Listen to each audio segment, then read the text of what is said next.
Hi, everybody. Dan Illman, Matt Bernier. An important 3-year-old Kentucky Derby prep race at the fairgrounds on Saturday is the Grade 3 Lecompt.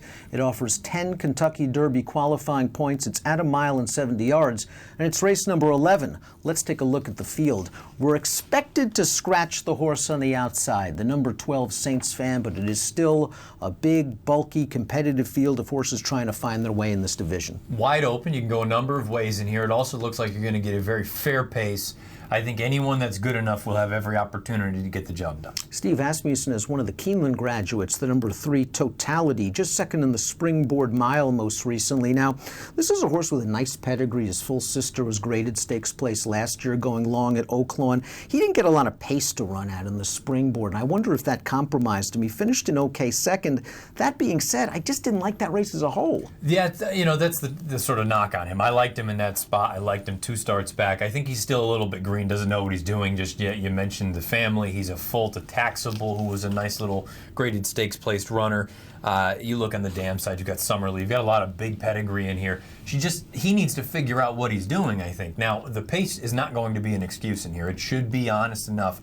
If he's good enough, he's going to have every opportunity. I think he needs to be a little bit more professional if he's going to move forward.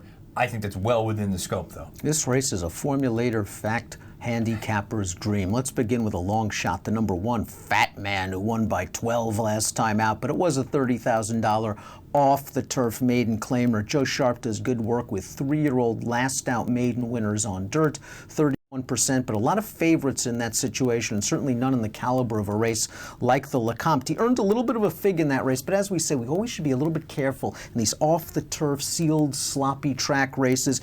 His dam was a really nice horse. She won something like 24 races, but she was mostly a turf sprinter. And I think that's why he was supposed to be on the turf going long, and you saw the debut. He debuted going 5.5 on the weeds. I think he's a nice little horse. I don't think he's a superstar. He's going to need to improve by leaps and bounds. I understand maybe not fig-wise, but class-wise, it is a far cry from the 30 maidens he was facing against this field now. Asmussen has Totality. He also has the 5 Untrapped and the 7 Tip Tap Tapizar. Let's talk about Untrapped. Done nothing wrong in his 2 starts. In his career debut, he ran against Uncontested, who we just saw ran away and hid from the field in the Smarty Jones Stakes at Oaklawn. Last time out at Churchill Downs Sprinting, he was a very impressive winner. Here's Untrapped's formulator fact for Asmussen. Over the past 4 years, 3-year-old last out maiden winners on dirt off a little bit of a layoff, 27%, a 278 ROI. This horse can be close to the pace, but it's his first time 2 turns. I guess that's the only real hang-up for me. He's been professional, I think, in each one of his starts. Fig-wise, he's right there, fits in with any of the contenders. I don't love the trap shots going long. I think they're better off just as he was, going shorter, 1 turn, 7 furlongs, 1 mile.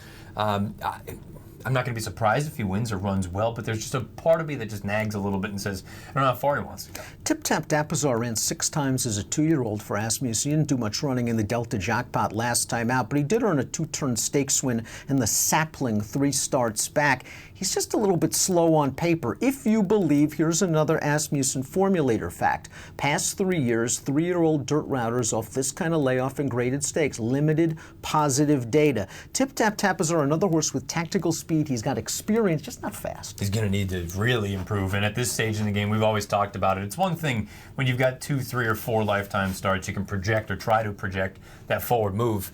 After 6 now, and you've actually regressed now that we've gone 2 turns, I mean, is there a scenario where he just isn't going to get any better? I don't know. We'll find out. I don't like him. I guess the 2 sort of really logical contenders and the 2 horses to beat in here, one we talked about already, the 5 Untrapped, and the other one's the 8 Guest Suite, who's a multiple winner. He's won 2 out of his last 3 races, and that loss came against McCracken in the street sense. McCracken came back to win the Kentucky Jockey Club. He's one of the top 5 or 10 3-year-olds in the country. Here's a Guest Suite formulator fact for his trainer, Neil Howard. Past 2 years, last out winners on dirt as 3-year-olds off a mini layoff. Good numbers, 50% to 373 ROI. I know you like this horse's tactical speed. I have nothing to knock about this horse, and it feels like everyone sees the exact same thing. Understandably so. He's gone out, he's been professional, he's won from well off the pace. I thought his run at Keeneland 3-back, he was 100 lengths the best, not 2.5. That's ultimately what the final margin ended up being. He was 100 the best there. I thought he ran very, very well in the street sense. Like you say, he ran into McCracken that day. And the most recent start, I love that he sat very close, and the minute he got into the clear, Robbie Alvarado gave him a little tap. He was gone, ears were up. He looked really, really good. The gallop outs have all been strong. You look at the dam side, AP Indy, Summer Squall. You got big, big pedigree here. I'm not a huge fan of the quality roads, but at the end of the day, this distance shouldn't be a problem. He checks all the boxes. The only concern has to be the price. I have a sneaky feeling he goes off as the favorite. You mentioned that this race might feature a fast pace. Let's take a look at our Timeform U.S. pace projector for the Grade 3 Lecompt. And it expects a fast pace with the number 9 Running Mate going out to the front and perhaps being pressured by the aforementioned number 5 Untrapped. Running Mate was 1-5 when he won a non-winners of 1 other than 2 back. He was 2-5 in the Sugar Bowl Stakes last time out, and he was beaten on the square. I don't think he's going to be 10-1 in this spot. He is stretching out with speed for a very good trainer in Larry Jones. He's got figs, but he's got sprint figs. He does, but to me, he's the most sort of polarizing runner in the field. 10-1's not going to happen. He's going to come well down from that. But you look at his figs at this stage in the game, 80 on debut, 84 second out. He got a little bit goofy last time out. He lugged in, back and forth with the lead changes. In all of his races, he's galloped out like a freight train. The Creative Cause horses, I don't think they're going to have much of a problem. He ran very well in those longer distance races, Santa Anita Derby, Kentucky Derby, and whatnot. I don't know what to expect from him. In many ways, to me, he's the X factor. I think he's the speed of the speed. And if he can successfully navigate 2 turns, I think he's got a big chance. That's a big question. You got to find out at what price you're willing to take. And we do have a formulator fact for his trainer, Cowboy Larry Jones. 3rd off the layoff with 3-year-olds on the dirt, 36% and a 264 return on investment. Mark Cassie has the 10 takeoff. That horse won a very fast maiden special weight around 2 turns on December the 26th. The early pace wasn't fast, but they really skipped on home. Takeoff out finishing the maiden Arklow. They're both back in here. Takeoff sold for $550,000 as a 2-year-old in training last year. I'm not sure he can make the lead in here, though. He will never have such an easy trip as he did in that spot. He got out there and just cruised on the front end. Again, good on Giroux for realizing no one's going. We can just rate nice and kindly. He went on, got the job done. I don't think there's a question, in my opinion, who ran the better race. I think Arklow ran markedly better than this horse. Arklow was down inside. He was tracking the pace. It was a much improved effort off his first 2 starts, but he was trying really hard in the stretch. And he's by Arch out of an Empire Maker mare. Maybe he only needed the first few starts to sort of find himself with some pace in the race. He's got a great trainer in Brad Cox. He's a good price. I know the Weekend Warrior, Mike Watchmaker, likes him a lot. Yeah, he likes him. I like him as well. I picked him second. In many ways, he may be the bet in here for me, depending on what the odds are. The pedigree is there. You can check that off. I'm not going to hold either one of the first 2 starts against him. The first one was going shorter at Churchill. He galloped out like an absolute monster. He clearly needs more ground. The second start, he was very fractious in the gate before it started. He missed it a little bit, lunged up. I thought he was fine. He just plugged along at the end, but he galloped out very well. I wonder if that most recent start was sort of the light bulb starting to go on. Maybe it's not all the way there yet, but he's going to get a much better setup this time around. There is plenty of pace for him. I just think there's a lot to like here about this horse. New York bred pat on the back adds Lasix for the first time. That's been a good move for Kenny McPeak historically over the years. This horse just didn't fire in the Delta Jackpot. And like Tip Tap Tack Bazaar, 6 starts as a 2-year-old, a lot of experience, a couple of nice winning efforts, but not in very fast races. Not in fast races just yet. The Lasix go on. Maybe that moves him forward. I've got a sneaky feeling, and not just because they're following the same path. I wonder if he's ultimately going to be, and not just because he's a New York bred, I wonder if he ends up being this year's Fish Trap Road, where distance I don't think is going to be his friend. I think he's going to end up being a 1-turn sort, 7 furlongs, maybe even a 1-turn mile.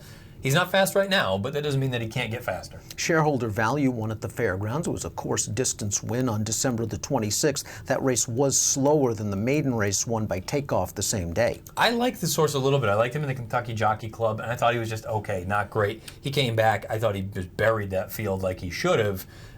For what it's worth, Tom Amos, past 5 years, 3-year-old dirt route, graded stake, 2 for 34. The ROI is giant with a 461, but that's because Venus Valentine was in there at 74-1 last year, so take that with a grain of salt. I like this horse. I don't know if this is the spot. Marco Mischief won last time out, coming from last basically to first in a maiden special weight. This Louisiana bred's been targeted for turf twice, however. I wonder if that's eventually going to be his surface. Probably so, but guess what? He'll get the pace that he needs to close at. It'll be interesting to see if he takes the dirt. Let's take a look at our selections for the Grade 3 Lecompt. We'll be featuring this race with the latest in-depth analysis on DRF Live Saturday, beginning at 3 p.m. Eastern on live.drf.com. You're going with Guest Suite, the number 8. He really hasn't done much wrong, and he hints at that wonderful tactical speed and a very good trip. He just checks all the boxes again. I call it an uninteresting selection, but I like this horse. Everything I've seen kind of gives off the indication that he could be the goods. The question becomes price. I think this is going to be a very interesting race from a betting standpoint. I won't be surprised if Guess Sweet goes off as the favorite. I made him 3-1. 8, 2, 3, and 9 for Matt. I'm going 2, 10, 8, and 9. I like Arklow a little bit. That was really a nice step forward over the track last time out. I thought Takeoff had the best trip. This horse probably had the second best trip, but he was really digging in late with a little bit more pace. I think Arklow is going to make a strong late run at a decent price. The Grade 3 Lecompt, a Kentucky Derby Point qualifying event, is race number 11 at the fairgrounds on Saturday. It is approximate post of 5 o'clock Central. Good luck.